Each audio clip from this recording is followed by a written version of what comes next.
Hello, welcome everyone. I'm Celia Risha, Senior Vice President of Programs for the Greater Boston Chamber of Commerce. Welcome to day one of our annual Pinnacle Awards. This is the flagship program where we recognize Greater Boston's leading women in the professional community, and we're thrilled to have you today. Today, I have the honor of introducing and moderating our Overcoming Burnout session. I think we've all seen increased levels of burnout throughout the workforce, particularly among women. And in light of what is being called the Great Resignation, how can employers protect the well-being of employees is a question on many people's minds. And I'm thrilled to introduce today's special guest. Speaking with us is Dr. Mekala Krishnan, partner at McKinsey Global Institute, McKinsey's business and economics research arm based right here in Boston.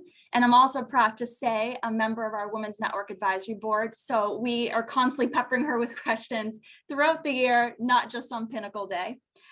You can find her bio on the bottom of your screen. We'll just get right into the discussion so we maximize the time today. Before we jump in, I want to encourage all of you to submit questions in the Q&A feature on the right-hand side of your screen.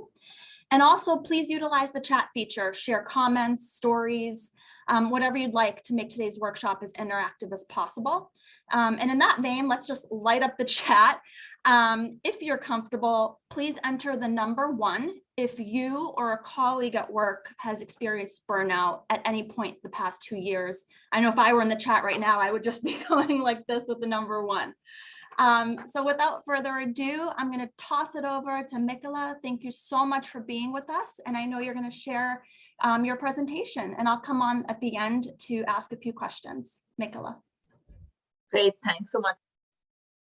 Great, thanks so much, Celia. Great to be joining all of you and having this very important discussion. Celia and I were just connecting right before this. Celia, if you don't mind my sharing, is returning from maternity leave.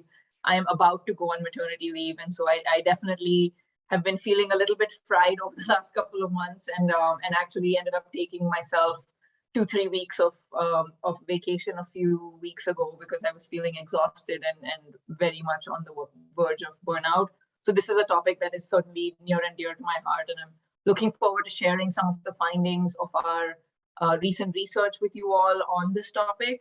Also looking forward to hearing from you all on how you're experiencing the pandemic and your own experiences, both with burnout, but also hopefully ideas on how to overcome it, both individually, but also across the work we do as organizations.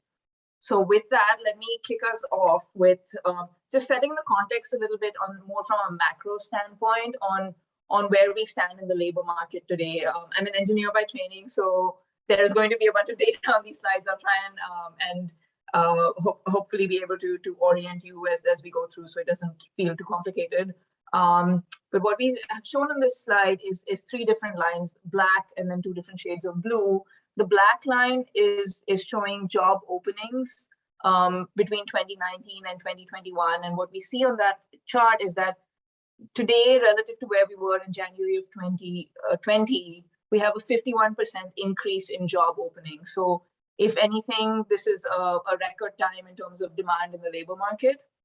On the other hand, when we look at this from an employee standpoint, we are starting to see that more and more employees are actually quitting the labor market relative to where we were in January of 2020, 26% increase in number of employees leaving the workforce.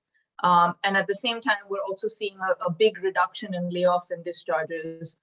So a 33% reduction in terms of layoffs and discharges relative to January of 2020. And so what all of this means is that this is an environment where employers are hiring at rates that we haven't seen in the last few years. On the other hand, employees are struggling to stay in the workplace. And a potential big reason for that is what we're going to talk about today, the burnout that employees are experiencing in the workplace.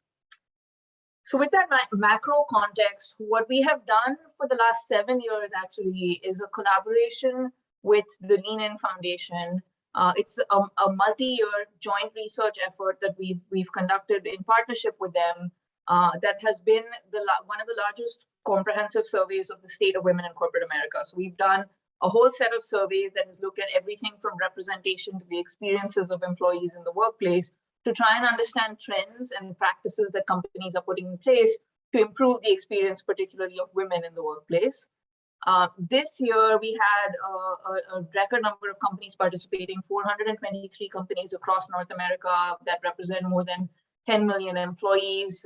We also surveyed about 65,000 employees on their workplace experiences, as well as complemented that with one-on-one in-depth interviews about the experiences of people in the workplace. And that's really what I want to share with you today as we talk about this burnout topic. What have been the experiences of people in the workplace in the last year? And so the headline, not surprisingly, is women are hanging on but burning out. We're seeing women continue to try and stay in the workforce, but the experiences of those women in the workforce is incredibly challenging. And we're starting to see women feel overwhelmed, in particular, men as well, but women in particular, for a whole variety of reasons that we will explore as we discuss this further. So let's start a little bit with this standard pipeline that I'm sure many of you have seen before, just to firstly take stock of where we are in the workplace today. So the way to read this chart is that this represents the funnel of people progressing through an organization, all the way from entry level on the left to C-suite on the right. The different colors on the funnel represent different types of cohorts. So white men, men of color, white women, women of color. And then we have some summary statistics at the bottom. So what you see is the share of women in each position at the end of 2020. You see that same share of women in each position at the end of 2016 below that, and then the change between the two as the final row at the bottom. So I'd ask you for a minute to focus on that final row at the bottom, the bar in gray. And the good news, of course, is that all these numbers in the bar in gray are positive. So what that means is that women's representation actually relative to 2016, at least when we look at corporate America, has seen modest gains across the pipeline. In fact, actually a substantially higher gain at the end of that pipeline, that C-suite role relative to some of the earlier upstream roles. So that's the good news, right? We are in a relatively good situation, at least in terms of some momentum to increase representation of women. But there are various downsides or sobering aspects of these data as well. The first is that you are still seeing this trend of what we call the broken rung. So that very first promotion from entry level to manager is where we tend to see a substantial drop off in terms of representation of women. The reason for this oftentimes is attributed to women leaving the workforce as they start to raise families. But what our research would suggest is it's less about women leaving the workforce in that first step, but rather women being stuck in their positions. What we find is that in that first promotion, about 86 women are promoted for every 100 men. And so there is a broken rung where women don't progress through the funnel at the same pace as that of men. So that's one sobering fact that continues to exist even in this year's survey. The second is that we find that women of color continue to lose ground through the funnel to white women as well as men of color at each and every step. And so there is an underrepresentation of women of color, both at the start of the funnel, but then that underrepresentation becomes more and more acute as we progress through the funnel. And then finally, if you think about the nature of roles, there are specific roles that we call technical roles. And the reason we've highlighted this is that this is among the fastest growing job categories. That tends to trail, the pipeline for women in these roles tends to trail overall representation. So while at the top end, at the highest level, this is a positive picture, there's many aspects of this picture that do give us pause and are issues that need to be addressed. So that's the picture when it comes to just the representation view.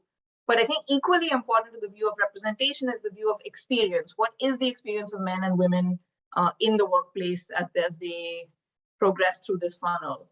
And I think that at the highest level, I think this is the best summary chart of that, which essentially shows that while women hung on in the last year, they are experiencing unsustainable levels of burnout and disproportionate levels of burnout relative to men.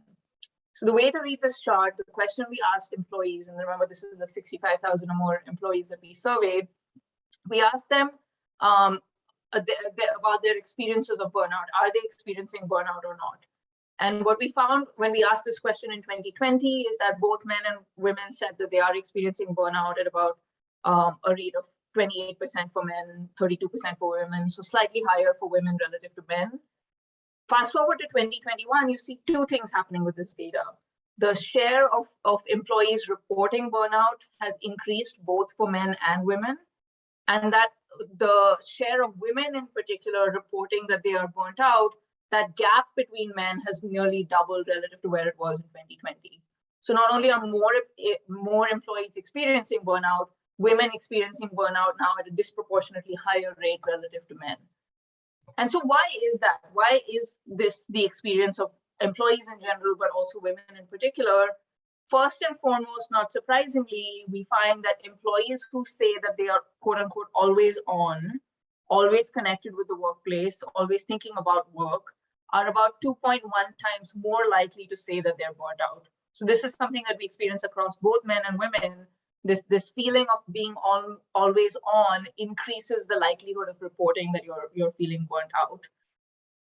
Now, what is the challenge with that? The challenge with that is that employees that report that they're burnt out also tend to be more likely to say that they're going to consider downshifting or leaving their careers, 1.6 times as likely to say that. They're also 1.6 times more likely to say that they're considering taking a job at a different company with a better culture. So this has real implications for organizations beyond just the experience of employees. It has a fundamental talent implication for companies. Now, why is it that we think women are experiencing or reporting this at higher rates than that of men? I think one, not surprisingly, is the balance of paid and what was called paid and unpaid work that men versus women undertake. What we find is that women in general are bearing what is called a double burden. They're working in the workplace, but also working in the home. They tend to do 3 times the amount of quote unquote unpaid care work, childcare, household work, etc., relative to men. And that is having a disproportionate toll on women. So that is one part of the equation. The other part of the equation, though, is that we find that women are leaning in more to support other employees in the workplace. And so that in turn is creating an additional workload above and beyond their day jobs and above and beyond what they're doing in the home. So as employees overall are experiencing this pandemic, the levels of burnout, it is senior women in particular that are stepping in to help support that. And that in turn is contributing to a burnout and a feeling of stress on their part. And so let's explore that in a little bit more detail. One example of that is when we think about the sponsorship load. What we find is that senior level women in general take on a heavier sponsorship load relative to senior men. And you see that on this chart when you look at the first column, that's the senior leaders that are men that are sponsors. On the right chart, senior leaders that are women that are sponsors. Overall, we find that senior women tend to sponsor about twice the number of employees that senior men do. And we see this is true across cohorts that they sponsor. It's true across the men that they sponsor, the women that they sponsor, the people of color that they sponsor. Across the board, it is women that are shouldering a disproportionate sponsorship load. And that, of course, has implications in terms of the emotional commitment on the part of these senior leader women, as well as in terms of the time commitment on the part of these senior leader women. So that's one example of how there is not just home work that women are disproportionately shouldering. There is office work that extends beyond their day job that women are also disproportionately shouldering. So one other aspect that goes hand in hand with this as we think about the balance of work life and home life is the question of hybrid work and flexibility. Now, the good news is what the pandemic has done is created an entirely different paradigm for work. It has allowed us to bring our home lives into our work lives in a way that we've never had in the past. It has taught us that work can be done in a hybrid model and still be as productive, as successful, potentially as fulfilling as our traditional ways of working. So that's the good news. And in fact, as we survey employees, many of them say across different cohorts that they would prefer to be in a model where some proportion of their work happens in the home, that there's some amount of remote working that an organization does allow and permit, even as we head out post the pandemic. And so you see that on this chart across different cohorts. We talked to parents of young children. We looked across different roles. And the data on this chart shows the preferred number of days in a week that employees would like to work in their home, so work remotely. So what you find in the black dots and the blue dots is for both men and women, they across different cohorts report that they want to spend some amount of their time in a hybrid work model. Not surprisingly, we find that women across cohorts say they would prefer a greater portion of their time in remote work. And not surprisingly, again, what we find is that parents of young children, whether it's or especially mothers, reporting that they would like to spend more time in a remote work setup than men. And so what all of this means is that employees are actually valuing this flexibility. They're desiring this flexibility. They want the opportunity to be able to balance their home life and their work life effectively. The challenge, though, is that flexible work can come without any form of boundaries, and that creates challenges in many different ways. Without boundaries, what remote and flexible work can turn into, and many employees are feeling this, is this sense of being always on. And remember, I associated the sense of being always on with a strong contribution to this feeling of burnout. And so what we find is that there are many things that companies can do in terms of expectations with employees that can help set boundaries that they are not actually doing today. So, for example, what we find is that about 1 in 5 employees say that their company has told them that they don't need to respond to non-urgent requests outside of traditional work hours. So only 20% of employers have given employees that mandate. Similarly, only 1 in 3 employees has received guidance around blocking off personal time, and only 1 in 3 employees say they regularly disconnect from work communication when not working. So there's a whole range of boundaries that only a few organizations have set for their employees that is creating this sense of being always on. What we also find with our work is that managers have a key role to play here. They have a role to play when it comes to modeling work-life boundaries. They have a role to play when it comes to performance evaluations that are not just based on time that people are sitting at their laptop or time that people are present, but actually is based on results. And of course, a role to play just more broadly in supporting employee well-being. However, for managers to do this, they themselves need to be equipped with the right tools and the right incentives. And it's important that companies should try tying this mandate for managers with actual concrete outcomes, whether it's tied to their own performance reviews or their own compensation, so that there is an expectation that part of a manager's role is actually helping support their teams in setting these boundaries effectively. And so just to close off with on this last slide here, then, where do we go from here? What does the road ahead look like? Now, I think it's important to recognize we're all trying to figure this out. Nobody has the full answer yet. But there are many things that organizations are trying to do, and there are many principles that we can keep in mind as we think about how to help employees and women in particular overcome burnout. One is to find ways to make work more sustainable. Some of this may involve rethinking project deadlines.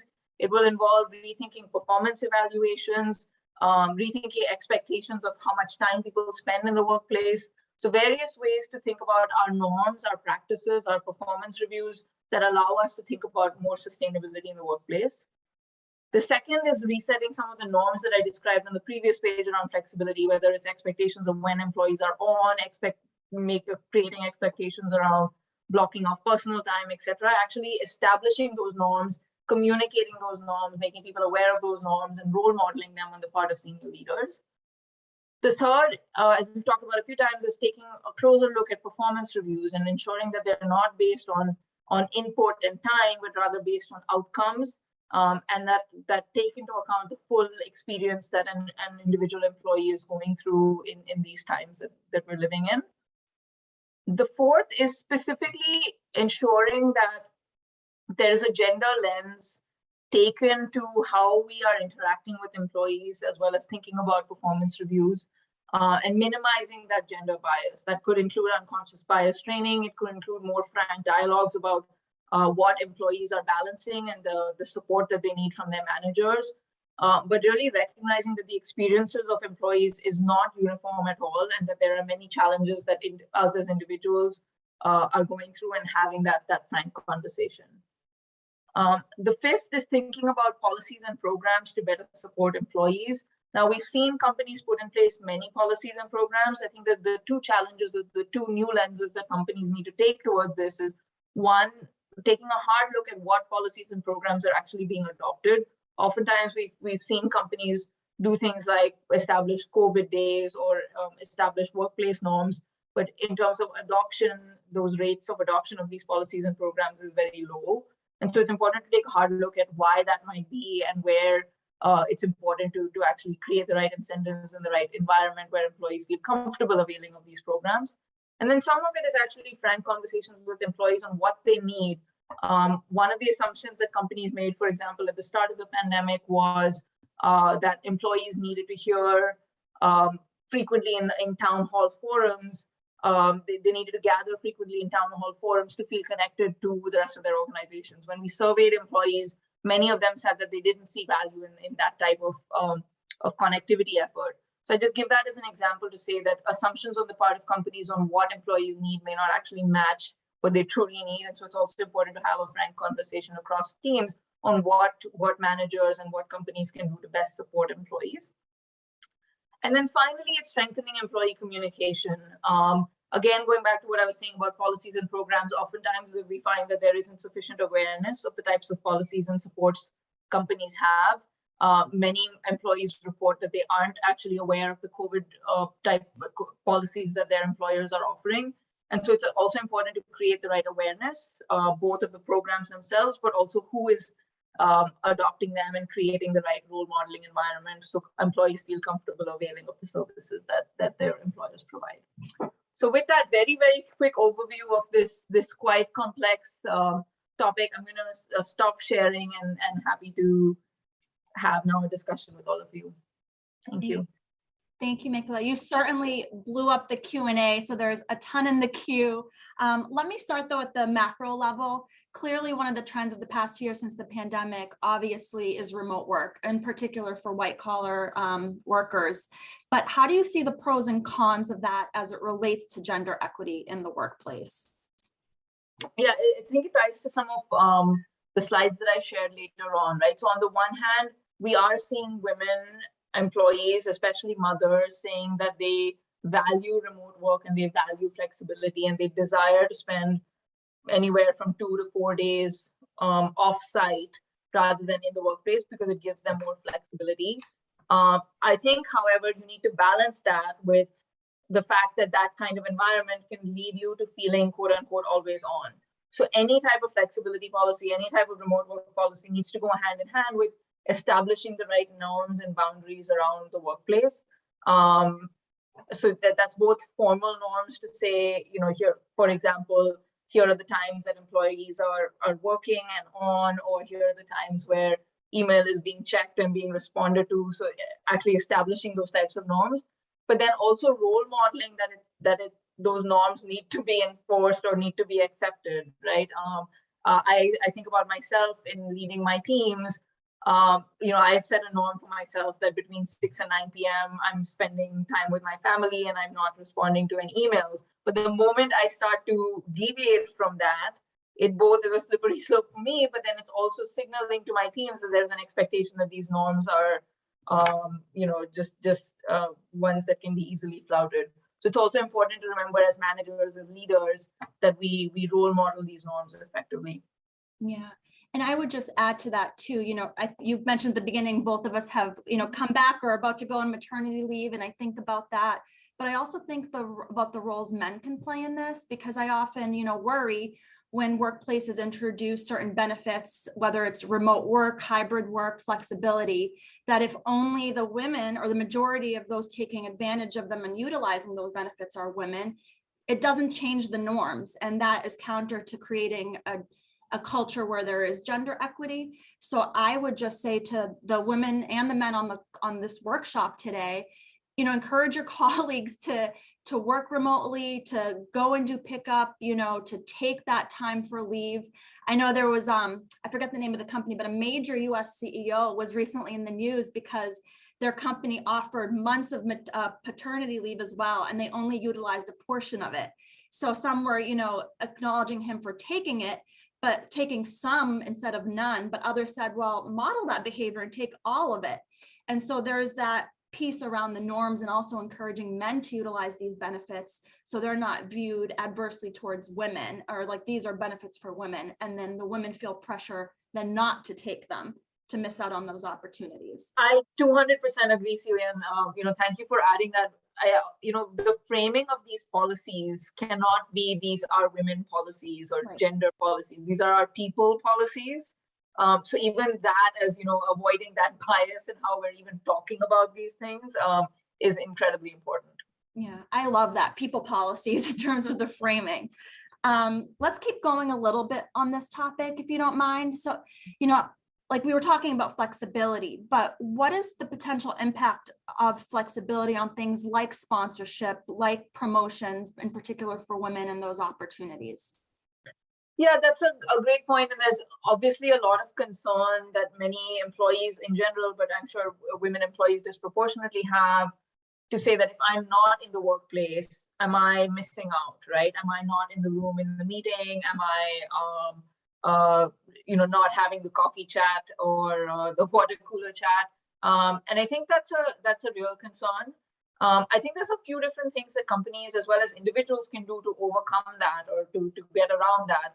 One is norms around how we run meetings, right? So if a meeting is a hybrid meeting, it shouldn't be one, and this is something we've started to do as McKinsey as well. It shouldn't be one where you have, a video screen in one corner of the room where there's like a tiny little face that you can barely see, and then everybody else in the room is having a dialogue. One of the things we encourage people to do is everybody signs into Zoom or whatever through their laptop. So the experience of how you're viewing people is the same, regardless of whether you're in the room or remote. That's just one simple example, but there's a whole set of meeting norms that are important to establish.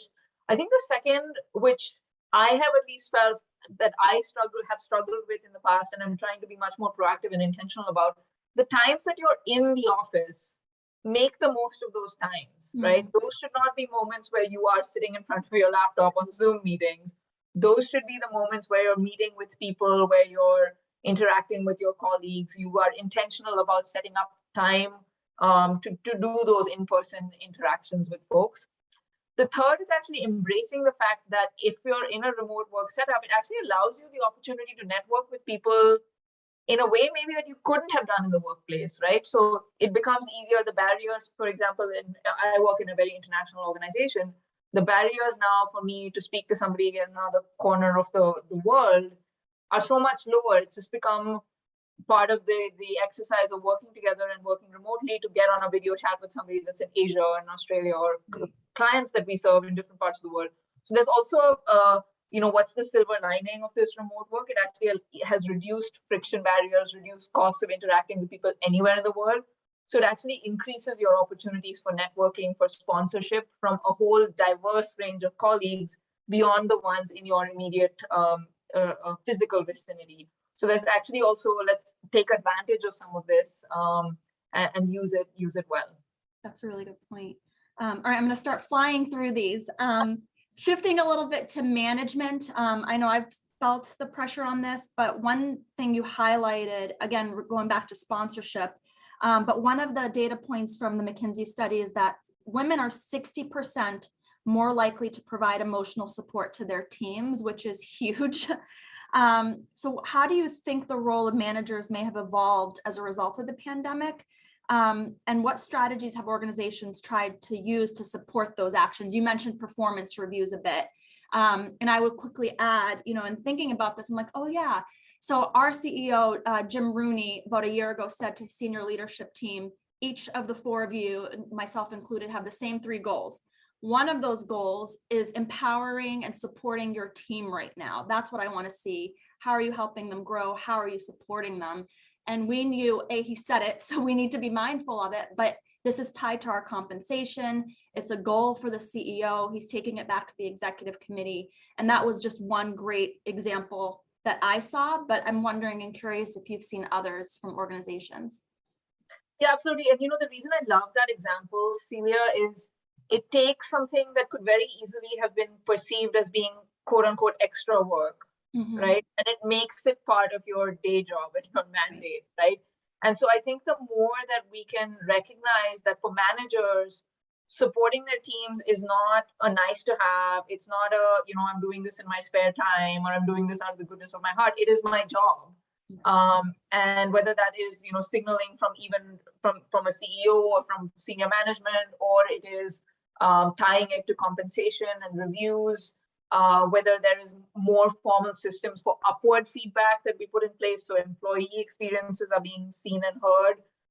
There's various structural things you can do, but it's really this idea of integrating the team experience and a good employee experience into the mandate of a manager. So that's one.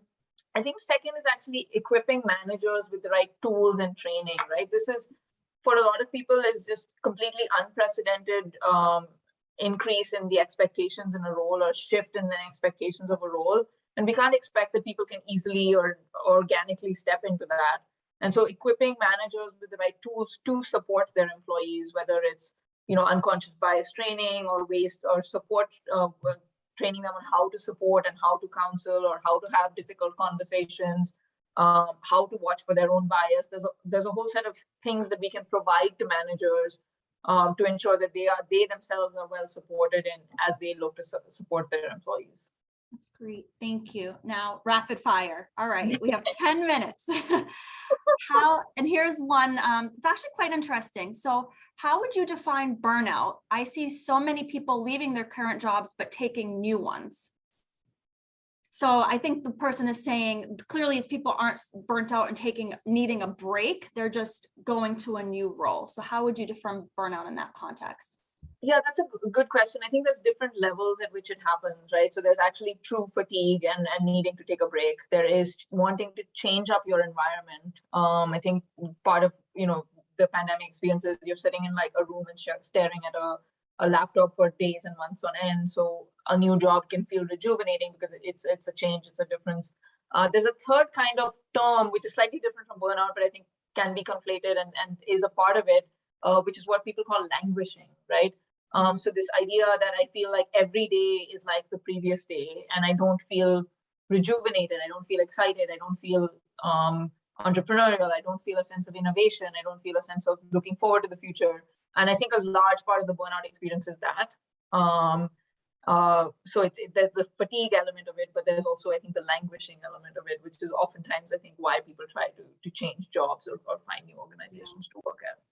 I was listening to one of a podcast, one of your colleagues also called the Great Resignation, the Great Reflection.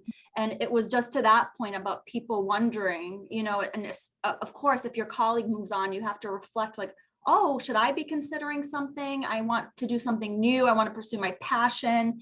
And it does get to that point about languishing. That's a good one. Okay, and you may or may not have this data handy, so I promise the person who submitted it will try to get back to you if Mekala doesn't have this top of mind. The question is, what percentage of women who re-enter the workforce, what is the percentage of women who re-enter the workforce after quitting? Do women, especially women of color, go back, or do they feel better after finding a new job? So I have some of this data handy, but maybe not all. What we have seen through the pandemic, we saw, of course, a lot of layoffs early on in the pandemic, and then we started to see a re-entry back into the workforce, both by men and by women. In general, what we find when we look at US data is that men have returned back to their pre-pandemic levels in the workforce. Women have not. So women still are lower than, in terms of representation, than where we were at the start of the pandemic. Now, there's a few reasons for that. I think one of which has to do with the sectors that have recovered the fastest, and some sectors continuing to stay behind, and women being disproportionately a part of those. This is, the restaurant industry, the retail industry, etc. I think there's a part of that which is your reflection point too, right, Celia? Having left the workforce, really taking a lot of particularly white collar workers saying, let me use this as an opportunity to really think about my passions and be very intentional about coming back to a place I feel excited about. I think the third is, the continued challenge that women have once they leave the workforce to re-enter, right? It's hiring or finding employment has always been more challenging for women than it has for men for a whole host of reasons. And so there's a few different aspects to that question, or facets of that question, and I think all of them are contributing to what we're seeing in the labor market data. So you outlined the drivers for less women moving into the manager rung. Did you find that women get stuck in their positions at higher levels too? Or are there other factors at play leading to less representation from manager up to C-suite? Yeah, that's a great question. We actually see that across the funnel, right? Where people would have expected that the reason women are not progressing is that they're leaving the workforce. That's absolutely not true. Across each promotion, it is that women are getting stuck and not getting promoted to that next level. Now, there's a few different reasons that underpin that, some of which is, all the challenges that we've talked about related to sponsorship and experience of women in the workplace. The other is that women oftentimes tend to move more into what are called staff roles than line roles. So in a large organization, they may, move into an HR function versus a P&L function, right? And as you move more senior into an organization, there are just frankly more senior roles associated with those line type roles versus the staff type roles. And so just where women are in the company means that progressing can be harder. So a few different aspects of why promotions are harder for women, but this staff versus line distinction, I think, is an important one as women think about their own careers and where they want to be. Yeah, that tip that you gave about the P&L roles, I've seen a lot lately. Fortune just had a piece on it as well. But I think at any level, so for example, my team manages our programs which generate revenue and have P&Ls tied to them. I think whether you're a coordinator, manager, whatever level, try to understand a budget. I know budgets can be scary looking at a P&L, but try to take ownership of it and understand it. Those purse strings are incredibly integral to upward mobility, to your point. And so just, jump ahead. If you're thinking about a stretch assignment, try to have it tied to P&L. Another question that's in is, the survey says women are experiencing burnout 2 times as men. Do you think women are more inclined to be honest in answering this survey question, while men might think it's a weakness to admit experiencing burnout? That's asking you to play psychologist. I know. I don't know the answer to that. I mean, certainly this is a self-reported data. I would say, though, that given how much we've been talking as a society and a community about burnout and about issues of managing work and home life in the pandemic, I would hope that some of the barriers to responding to a question like that have gone away, and people are now willing to have frank dialogues about things like mental health and their own experiences. So, and regardless, right, even if it's a perception that is driving this, it's an important one to recognize and for employers to try and address. Great. So we have a couple minutes left. So let me end with the final question for you. So how might organizations revise retention and recruitment strategies for women in 2022 and beyond based on what we've learned the past 2 years? Any advice? Yeah, I think that's it's really top of mind. Also, when you think back to that first chart that I described, right? The fact that hiring needs are at an all-time high, while fulfilling those needs is becoming incredibly challenging. So this idea of how can I create as an organization the right environment where I retain, recruit effectively is a really important top of mind question. I think one is just how you communicate and think about your remote work, flexible work strategies. So that's both, what you offer to employees. We've heard a lot of companies say that not offering these policies has actually hurt their recruitment because people are expecting some kind of remote work, flexible work, just given the experiences we had. But then tying that not just to having those policies, but to implementing those policies well, right? So also tying it to messaging around, here's how we're managing employees being always on in a flexible work environment. Here's how we're managing performance reviews in this environment. Here's how we're thinking about apprenticeship and sponsorship in this environment. Here's how we're thinking about creating a sense of culture and community despite a remote work environment. So both offering these new kinds of quote unquote new kinds of policies that employees are now expecting, but then also communicating how you are implementing those policies effectively. I think that's a key part of a successful recruiting and retention strategy. That's terrific. So we're at time. Thank you so much, Dr. Krishnan. It's always a privilege to talk to you. I'm just like learning and soaking up from you, and I'm going to miss you while you're on your maternity leave, but best wishes to you. A lot of people in the chat asked if this will be available after, so we will. be recording the session and sharing it out. I love how Mekala, you just shared like number 1, you can do 2, 3. So there are very tactical things that everyone can go back and apply to their workplace right after this. So thank you again to you and the McKinsey Global Institute. We really appreciate you. Thank you to our sponsors, Blue Cross Blue Shield of Massachusetts, Seyfarth Shaw, and the TJX companies. You all now have a break for 10 minutes. So please utilize the break. Give yourself some grace. And the next workshops start in 10 minutes at 12:20. And we also hope to see many of you tomorrow in person to celebrate our 2022 honorees. Thank you all. Thank you again, Mekala. Good luck on the next chapter. Goodbye, everyone. Signing off.